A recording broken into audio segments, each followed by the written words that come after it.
Back to the Morning Blend. Well, our next guest changed her health and her life when she went gluten-free. She turned that knowledge then into a blog and a cookbook. And we found out about this Wisconsin author through a viewer email. And ever since, our executive producer has been obsessed with the recipes in this. Check it out. In fact, check out this cookbook. She's got so many Post-it notes, you can't even, like, I think every page is Post-it noted. It's used. And you can tell it's very well used. It's safe to say that she uses probably every recipe in here a lot. And she made the smoothies for us. Yes, she did. Very good. Hallie Klecker is now the author of 3 cookbooks. She's also a certified nutrition educator.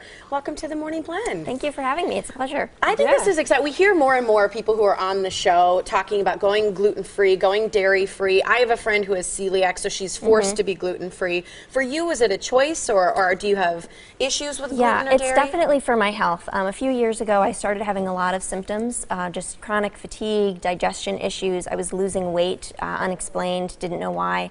So eventually I discovered that it was related to food allergies. For me, it's both gluten and dairy, but gluten was the first one that I cut out of my diet, and I noticed a huge difference, even within just like a week.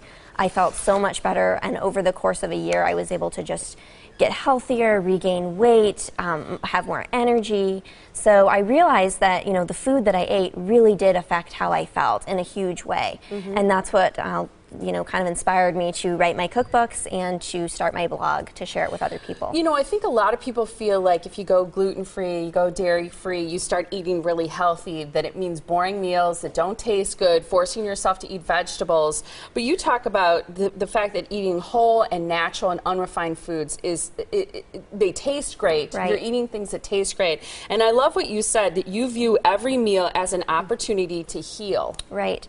Yeah, whether you know, have had digestive problems from eating too much gluten, or you're trying to work on, you know, losing weight or gaining weight, food is so important, and it really can be a tool and a mechanism to help you, whether, you know, whatever health issue you're facing.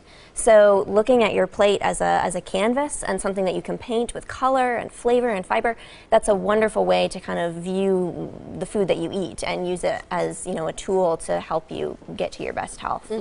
You're a former personal chef. Did you cook healthy when you were a chef, or did you kind of incorporate more of the... Yeah. Most of the people who I cooked for were gluten-free or were a little bit more interested in health, so that was a great springboard for me to try a lot of recipes out on people and get a lot of feedback on my food. So let's talk about what you have here, because you have this book. It's called Super Healthy Cookies, and this is an example of a super healthy cookie that Tiffany and I are going to decide if it really tastes good. But what is this and what's in it? And I'm going to hand Tiff one of these. So this is the Almond Pecan cookies from the book. They're soft. It's made, they're fairly soft. It's made out of blanched almond flour, which I have here.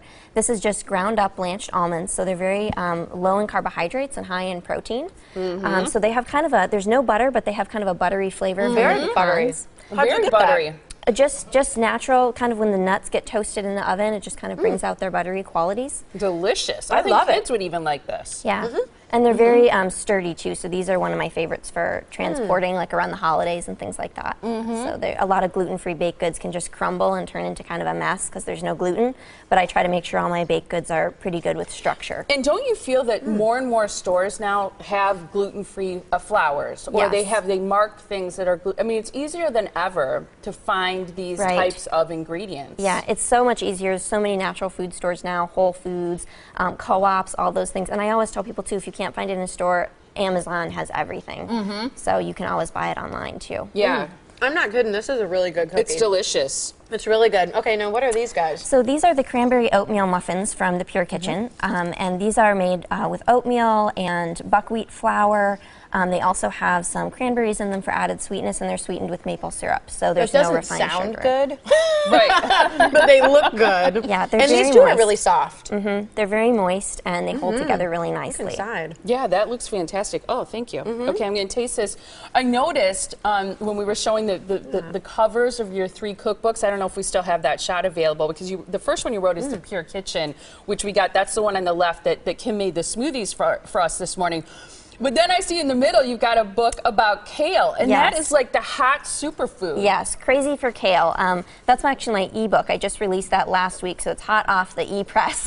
And it's 40 recipes all with kale. So kale is one of my favorite foods. It's a superfood high in antioxidants, calcium, iron. It's just like a superpower. So. And you can make it to taste good. So I have to Right. ask you, can you come back and make some kale things I for can do us? that, yeah. Okay. Because I really think, you know, if you find a food that has all of those nutritional properties, and you know they're like perfect foods, almost superfoods, it's like then you get to have fun Right. figuring out ways to prepare it that Right. tastes good. Right.